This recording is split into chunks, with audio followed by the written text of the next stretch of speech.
नमस्कार, जय हिंद दोस्तों। आप सभी का स्वागत है all in one education centre में। दोस्तों, जैसा कि आप सभी को पता है कि एक सीटेट से संबंधित नॉर्मलाइजेशन की पब्लिक नोटिस जारी की गई है। ऐसे में हम जानेंगे कि इस पब्लिक नोटिस का मतलब क्या है और दोस्तों नॉर्मलाइजेशन होता क्या है। अगर कठिन शिफ्ट आप में शिफ्ट जो है कठिन आया है, पेपर कठिन आया है या सरल आया है शिफ्ट में पेपर, तो उसका क्या अर्थ निकलेगा, क्या मतलब निकलेगा, उससे आपका नुकसान या मुनाफा क्या हो सकता है, उससे लाभ और हानि क्या होगी, यह हम समझेंगे। कैसे होगा यह भी देखेंगे। नॉर्मलाइजेशन का पूरा मतलब हम सरल भाषा में उदाहरण के द्वारा भी समझेंगे। किसी रिजल्ट के माध्यम से देखेंगे कि कैसे कम नंबर होने पर ज़्यादा नंबर बढ़ जाते हैं या आपके शिफ्ट सरल बहुत सरल होने पर आपके नंबर ज़्यादा होने पर कम हो जाते हैं। तो इसको हम समझेंगे क्योंकि यह समझना बहुत ज़रूरी है। तो चलिए इसको हम अच्छे से समझते हैं। पहले नोटिस को देखेंगे, फिर उसके बाद हम उदाहरण पर जाएंगे और समझेंगे। यहाँ पर आप देख सकते हैं पब्लिक नोटिस है। केंद्रीय माध्यमिक शिक्षा बोर्ड के द्वारा central board of secondary education CBSE के द्वारा यह नोटिस जारी किया गया है 14 तारीख को। यहाँ पर आप देखेंगे क्या लिखा है।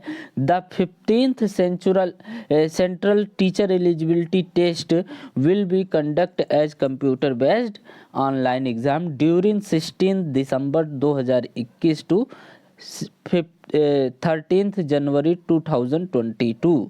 तो यहाँ पर आप देख सकते हैं कि ये जो 15वां सीटेट की जो परीक्षा होगी वो ऑनलाइन माध्यम से होगी, वो भी 16 दिसंबर से लेकर 13 जनवरी के बीच। Multiple shift will be conduct in each date of examination. प्रत्येक जो एग्ज़ाम परीक्षा होगा, प्रत्येक दिन जो परीक्षा जब भी शिफ्ट में होगी उसके अलग अलग मल्टीपल शिफ्ट होंगे और अलग अलग उसके पेपर के सेट भी होंगे। आगे लिखा है the board will be different seats of question paper in every shift of examination. ठीक है। It is brought to the notice of all stakeholders of this examination that diligent effort have been made to ensure that the difficulty level of question and coverage of syllabus remain comfortable across each question paper set। देखिए इसमें क्या बताया गया है कि जो board होगी वो इसको चेक करेगी कि जैसे कि कई शिफ्ट में पेपर हैं, उसमें किसी का पेपर कठिन, किसी का मतलब नहीं, जिस शिफ्ट में पेपर कठिन होगा या जिस शिफ्ट में बहुत ही सरल पेपर आया होगा या फिर नॉर्मल आया होगा, ये सब चीज़ें चेक करेगी। अगर ऐसा पाया जाएगा तो नॉर्मलाइजेशन की प्रक्रिया की जाएगी। आगे further to ensure fairness the board में adopt a score normalisation process to account for variations if any in the difficult level of different set of question paper। अलग अलग जो डिफरेंट पेपर सेट आएगा उसमें अगर ऐसा पाया जाता है कि नॉर्मलाइजेशन की प्रक्रिया की जानी चाहिए, यानी कि किसी शिफ्ट में बहुत कठिन पेपर आ गया है तो उन बच्चों के नंबर कम आएंगे, और किसी शिफ्ट में बहुत ही इजी आ गया है तो उसमें ज़्यादा आएंगे। तो इससे जो कठिन शिफ्ट के बच्चे होंगे उनका नुकसान होगा। इसलिए नॉर्मलाइजेशन प्रक्रिया लाई जाएगी कि जिसके नंबर कम हैं कठिन शिफ्ट वाले बच्चों के, उसके कुछ नंबर बढ़ जाएं। हालांकि कट ऑफ से इसका बहुत लेना देना होता है, उसको हम समझते हैं आइए उदाहरण के द्वारा। तो नॉर्मलाइजेशन आप सुन ही चुके हैं कि नॉर्मलाइजेशन केवल इसलिए ज़रूरी है कि जैसे कठिन शिफ्ट आ गया, जैसे कई शिफ्ट होंगे पेपर, जैसे कई शिफ्ट हो रहे हैं, हम जैसे यहाँ देख सकते हैं कई शिफ्ट पेपर हो रहे हैं और उसमें आप देख सकेंगे कि एक शिफ्ट है, 2 शिफ्ट है, 3 शिफ्ट है, ठीक है, 4 शिफ्ट है। तो ऐसे में पता चला किसी एक शिफ्ट में पहले शिफ्ट में हम देखें कि पहले शिफ्ट में हम देख लें कि कठिन है, दूसरे शिफ्ट में बहुत इजी है। तो ये मान लीजिए कठिन शिफ्ट वाला 150 में ले आ रहा है, कठिन शिफ्ट में 80 नंबर ले आ रहा है, ठीक। और जो सरल शिफ्ट है, बहुत इजी शिफ्ट है सेकेंड शिफ्ट, उसमें मान लीजिए 150 में ले आ रहा है 130। तो ऐसे में जो कठिन सरल शिफ्ट है, जैसे ये बहुत इजी है, सरल है, ठीक, सरल है, ये वाला कठिन शिफ्ट है। तो ऐसे में क्या होगा दोस्तों कि कठिन वाले शिफ्ट में नंबर कुछ बढ़ाए जाएंगे नॉर्मलाइजेशन के द्वारा, और सरल शिफ्ट में जो नंबर आए हैं उसको थोड़ा बहुत कम हो सकता है, या हो सके उतना ही रहे।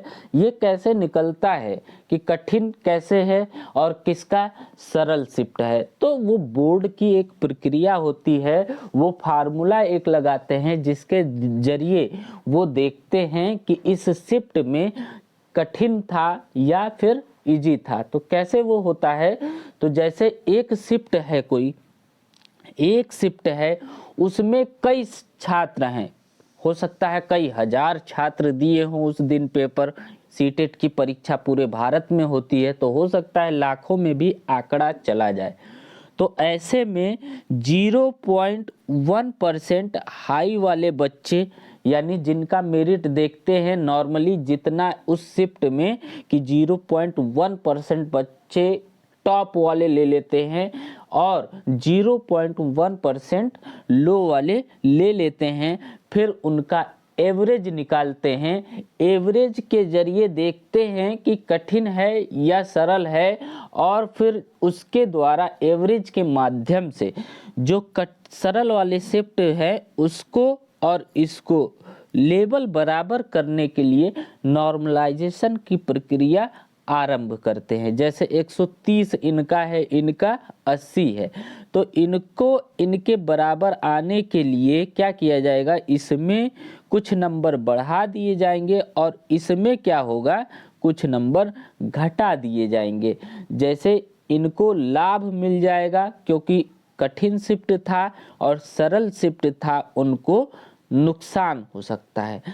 तो ऐसे में सभी बच्चे अच्छे नहीं होते हैं पढ़ने में, तो ध्यान रखिए कि सरल शिफ्ट में बच्चों के ज़्यादा नंबर आए, सरल शिफ्ट में नंबर ज़्यादा आए तभी लाभ होगा, नहीं तो नुकसान आपको उठाना पड़ सकता है।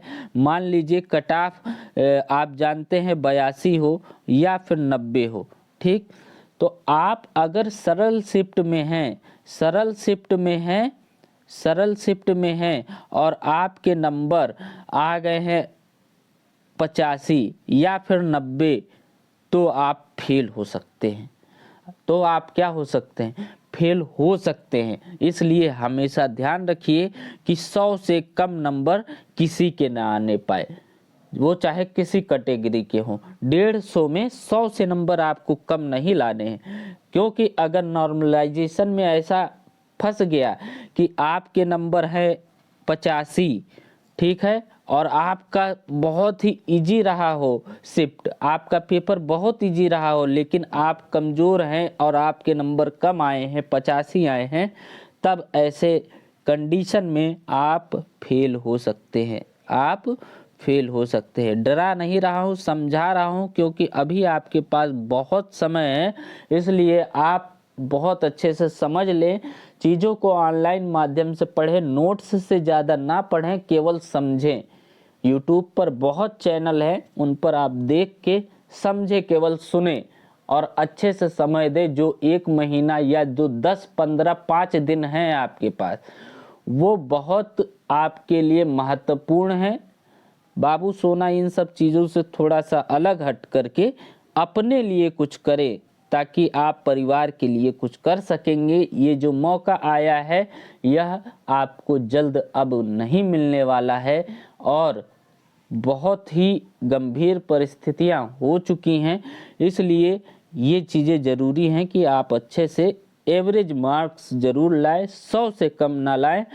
अगर मान लीजिए आपका शिफ्ट बहुत ही कठिन हो गया है, बहुत कठिन हो गया है, और आप 150 में आप 150 में ले आ रहे हैं 80, 150 में 80 ले आ रहे हैं, 75 ले आ रहे हैं, तब ऐसे में क्या होगा, तब ऐसे में नॉर्मलाइजेशन होता है तो आपके नंबर बढ़ सकते हैं। हो सकता है 80 से 100 भी पहुंच जाए, 80 से 90 भी पहुंच जाए, और 75 से आप हो सकता है 90 पहुंच जाए, 95 पहुंच जाए।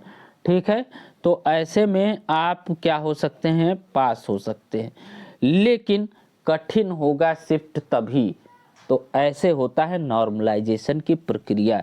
यहाँ पर आपको उदाहरण भी दिखा दे कि एक बच्चा जो है एग्ज़ाम में कितने नंबर ले आया है, देख लीजिए। यहाँ पर आप देखिए जनरल इंटेलिजेंस एंड रीजनिंग में 43.50, और यहाँ पर जनरल अवेयरनेस में 21.50, और यहाँ पर क्वांटिटेटिव एप्टीट्यूड में 50, फिर यहाँ 47.50, यहाँ पर 162, इसका टोटल जो है स्कोर बना है 162.50 इसके नंबर आए हैं एक्चुअल नंबर पेपर देने पर। और इसका शिफ्ट कठिन रहा है, इसका शिफ्ट कठिन रहा है।